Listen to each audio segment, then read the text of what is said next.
இப்போ நம்ம கொஞ்சம் குக்கிங் பட்டர் போடுறோம். ஸோ இன்றைக்கி நம்ம பார்க்க போகிறது 30 மினிட்ஸில் பண்ண போகிற ஹைதராபாதி மட்டன் தம் பிரியாணி. சமைக்கிறது சத்தியமாக நான் கிடையாது. ஸோ சமைக்கிறது யாருன்னு பார்த்தீங்கன்னா எங்களுடைய வீட்டோடைய சூப்பர் செஃப், என்னுடைய வீட்டுக்காரர். ஹாய் சொல்லுங்கள்.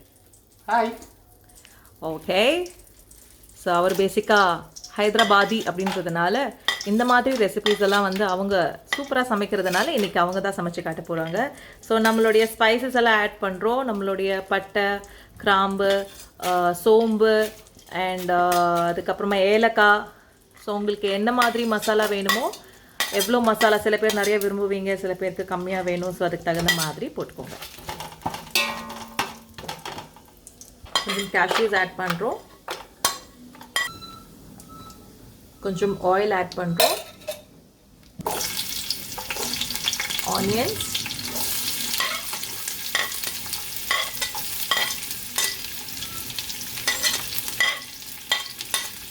ஆக்சுவலாக இது ப்ராப்பராக சமைக்கிற ஒரு யூடியூப் குக்கிங் வீடியோ கிடையாது. எங்கள் வீட்டில் நாங்கள் ரெகுலராக சமைக்கிற, ஏன்னா பிரியாணி சொன்னாலே வந்து என்னுடைய சிஸ்டர் இன் லா டாட்டர், என்னுடைய ஹஸ்பண்ட், இவங்களாம் தான் சமைப்பாங்க. பிகாஸ் எல்லாருமே ஆந்திராவிலேருந்து இருக்கிறதுனால.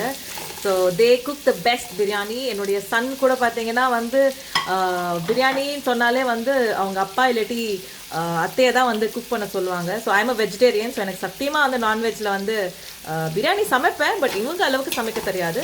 ஸோ அதனால தான் ஒரு ஸ்பெஷல் பிரியாணி வந்து உங்களுக்காக காமிக்கிறேன்.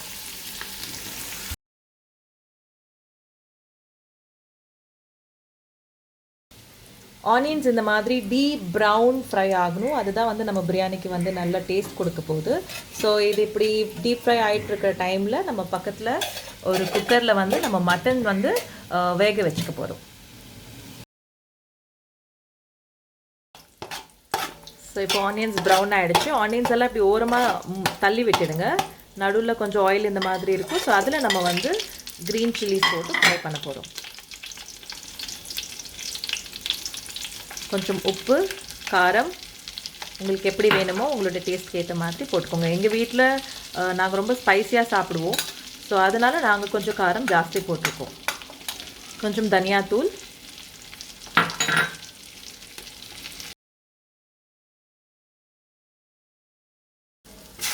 கொஞ்சம் இஞ்சி பூண்டு பேஸ்ட்,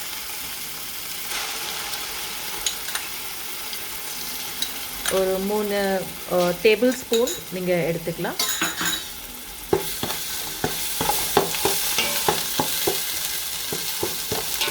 இதோடைய பச்சை ஸ்மெல் போகணும். ஸோ அதனால் நல்லா ஃப்ரை பண்ணுங்க.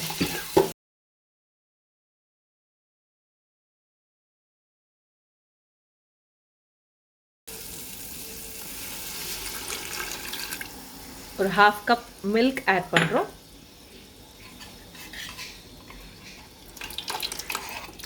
ஒரு 1/2 கப் கர்ட் ஆட் பண்ணுறோம்.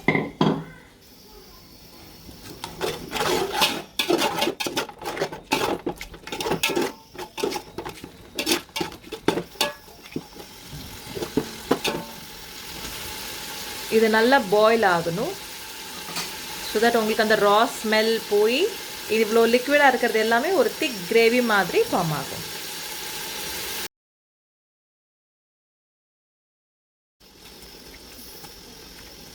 புதினா,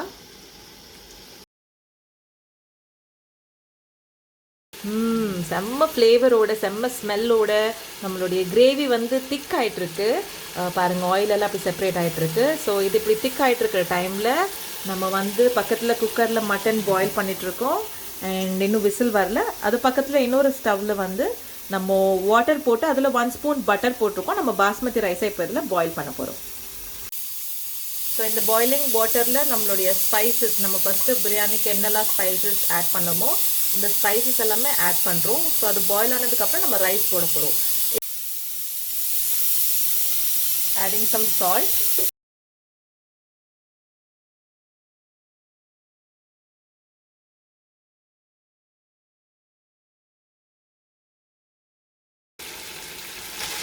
ஸோ நம்ம பாயிலான மட்டன் இதில் ஆட் பண்ணுறோம். மட்டன் நல்லா பாயில் ஆகிருக்கு. ஸோ உங்களுடைய குக்கரில் வந்து நீங்கள் ஒரு 3 to 5 விசில்ஸ் நீங்கள் வந்து மட்டனை பாயில் பண்ணால் போதும்.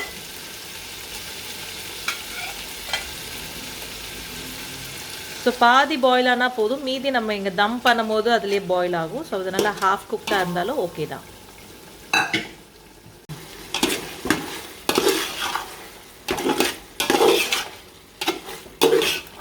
ஸோ மட்டனோட மசாலா நல்லா மிக்ஸ் ஆகணும், அதுதான் நமக்கு மட்டனில் டேஸ்ட் கொடுக்க போகுது. இதெல்லாம் எப்படி ரன்னிங் கமெண்ட்ரி நான் சொல்கிறேன்னு பார்க்குறீங்களா? உங்களுக்கு தான், நீங்கள் தான் வெஜிடேரியன் ஆச்சே, உங்களுக்கு தான் சமைக்கவே தெரியாதுன்னு சொன்னீங்களேன்னு யோசிக்கிறீங்க தானே? எல்லாம் பின்னாடி என்னுடைய பிக் பாஸ் சொல்ல நான் இங்கே உங்களுக்கு வந்து ரன்னிங் கமெண்ட்ரி கொடுத்துட்ருக்கேன். பாஸ் பேசாமல் இதுக்கு நீங்களே சொல்லலாமே பாஸ்.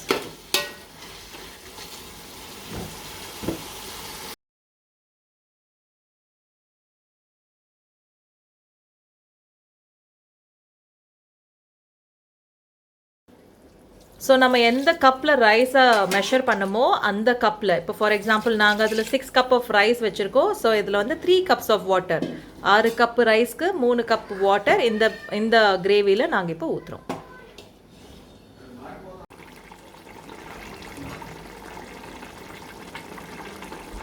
ஸோ ரைஸ் 70% பாயில் ஆனதுக்கப்புறம் அது இந்த கிரேவியில் நம்ம இப்போ ஆட் பண்ணுறோம்.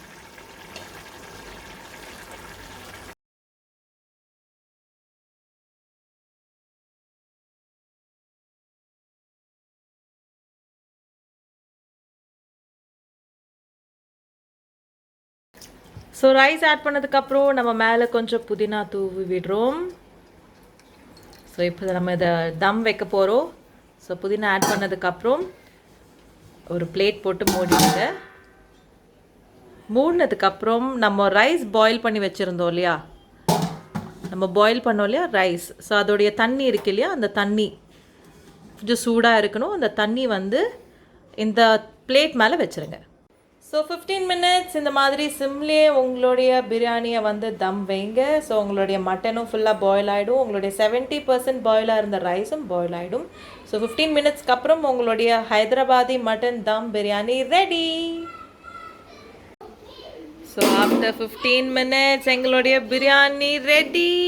எங்கள் வீடு ஃபுல்லாக பிரியாணி ஸ்மெல் தான் வருது. யம்மி யம்மி பிரியாணி இதோ.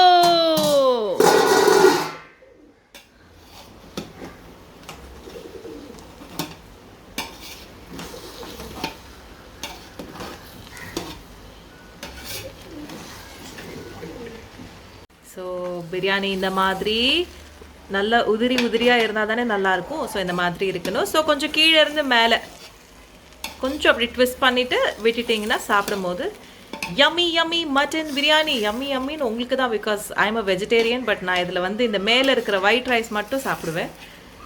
So I am gonna taste that. எனக்கு அது ரொம்ப favourite. So this is the yummy yummy mutton biryani in 30 minutes.